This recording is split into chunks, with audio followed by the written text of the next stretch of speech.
Hey guys, तो आज का हमारा टॉपिक है टाइप ऑफ स्प्रिंग।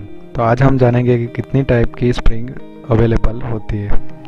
तो सबसे पहले कि स्प्रिंग क्या है। Spring is defined as a elastic machine element which deflects under the action of load and return to its original position, original shape when the load is removed. It can take any shape and form depending on its application.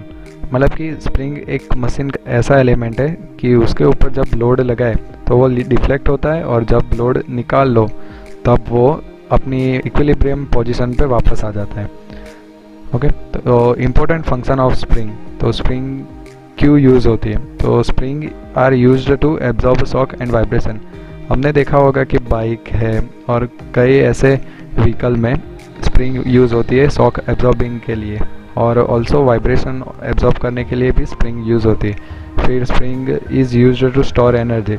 मतलब कि हम जब छोटे थे तब खिलौनों में जो स्प्रिंग आती थी कि खिलौने को पीछे खींचे तो वो खिलौना आगे जाता था, तो उसमें स्प्रिंग ही यूज़ होती थी एनर्जी स्टोर करने के लिए। Spring are used to measure a force.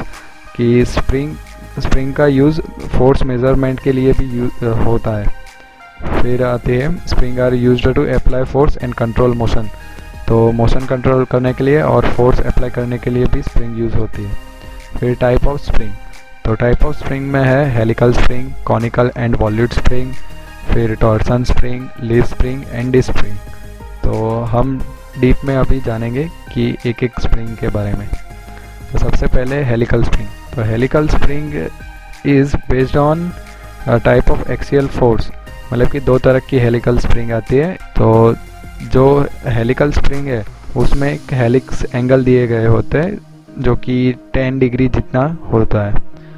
तो आप फिगर में देख सकते हो कि हेलिकल स्प्रिंग दिखाई गई है। तो helical spring are said to be open coil and close coil. मतलब कि हेलिकल स्प्रिंग दो तरह की होती है, ओपन कॉइल होती है और क्लोज कॉइल होती है। जो क्लोज कॉइल होती है वो टेंसाइल लोड के लिए यूज़ होती है, और जो ओपन कॉइल होती है वो कंप्रेशन के लिए यूज़ होती है। फिर कॉनिकल एंड वॉल्यूट स्प्रिंग। अगर हमारे पास जगह कम हो और हमें वेरिएबल स्टिफनेस चाहिए, मतलब कि जैसे लोड बढ़ता जाए उसकी स्टिफनेस ऐसे ऐसे बढ़ती जाए, तब हम कॉनिकल स्प्रिंग यूज़ करते हैं, और वॉल्यूट स्प्रिंग भी साथ में।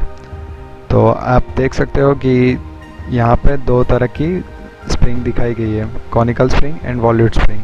आपने ऐसी स्प्रिंग अपने रिमोट में देखी होगी, कॉनिकल स्प्रिंग। फिर आते हैं टॉर्सन स्प्रिंग और स्पाइरल स्प्रिंग। तो फिगर में आपको टॉर्सन स्प्रिंग दिखाई गई है कि वो कहाँ पे यूज़ होती है। तो हम जब हमारी जो क्लिप आती है, मतलब कि कपड़े सुखाने की और वो सब, तो उसमें टॉर्सन स्प्रिंग होती है। फिर ये स्पाइरल स्प्रिंग। तो स्पाइरल स्प्रिंग खिलौनों में एनर्जी स्टोर करने के लिए यूज़ होती है। तो फिर आती है लीफ स्प्रिंग। लीफ स्प्रिंग एक ऐसी प्रकार की स्प्रिंग है जिसमें बहुत सारी स्ट्रिप सेम वेट की और डिफरेंट लेंथ की एक बोल्ट से कनेक्टेड की गई होती है, जैसे कि आप फिगर में देख सकते हो। लीफ स्प्रिंग वहाँ पे यूज़ होती है जहाँ पे बहुत डैम्पिंग करना हो, मतलब कि शॉक ऐसा एब्जॉर्ब करना हो, तो वहाँ पे ये स्प्रिंग यूज़ होती है। तो कॉमनली ये स्प्रिंग हमने देखी होगी कार में या ऑटोमोबाइल की सारे व्हीकल में ये स्प्रिंग होती है। फिर डिस्क स्प्रिंग। ये स्प्रिंग वहाँ पे यूज़ होती है जहाँ पे हमें बहुत ज़्यादा स्टिफनेस चाहिए, मतलब कि स्टिफनेस बहुत ज़्यादा होगी तो जो उसका मतलब कि डिफ्लेक्शन है वो बहुत कम होगा, तो वहाँ पे इस तरह की स्प्रिंग यूज़ होती है। फिर टर्मिनोलॉजी ऑफ स्प्रिंग। तो टर्मिनोलॉजी में स्प्रिंग को कैसे डिफ़ाइन करते हैं। तो स्प्रिंग को डिफ़ाइन करने के लिए हमें टोटल 4 कंपोनेंट चाहिए उसके। Wire diameter, inside diameter of coil, फिर आउटसाइड डायामीटर ऑफ कॉइल और मीन डायामीटर ऑफ कॉइल। ये चार को हमने डिफ़ाइन कर लिया। उसके बाद उसकी लेंथ की हमें कितनी बड़ी स्प्रिंग चाहिए। तो मीन डायामीटर को फाइंड करने के लिए internal diameter, outer diameter coil का और डिवाइडेड बाय 2, तो हमें मीन डायामीटर मिलेगा। और स्प्रिंग में बहुत सारी अलग अलग टर्म्स हैं, मतलब कि 3 terms mainly free length, compress length and solid length. तो सॉलिड लेंथ वो लेंथ है कि जब हम स्प्रिंग को कंप्रेस कर देते हैं, मतलब कि ऊपर से लोड लगाते हैं और पूरी उसकी कॉइल जो है वो एक दूसरे से टच हो जाए, तब की जो लेंथ है उसे सॉलिड लेंथ बोलते हैं।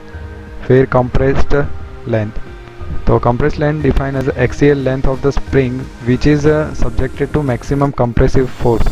compressed length मतलब कि आपने जो लोड लगाया है उसकी वजह से जो compressed हो रही है स्प्रिंग, तो वो लेंथ को compressed length बोलते हैं। Free length defined as axial length of an unloaded helical compression spring, no external force act on the spring।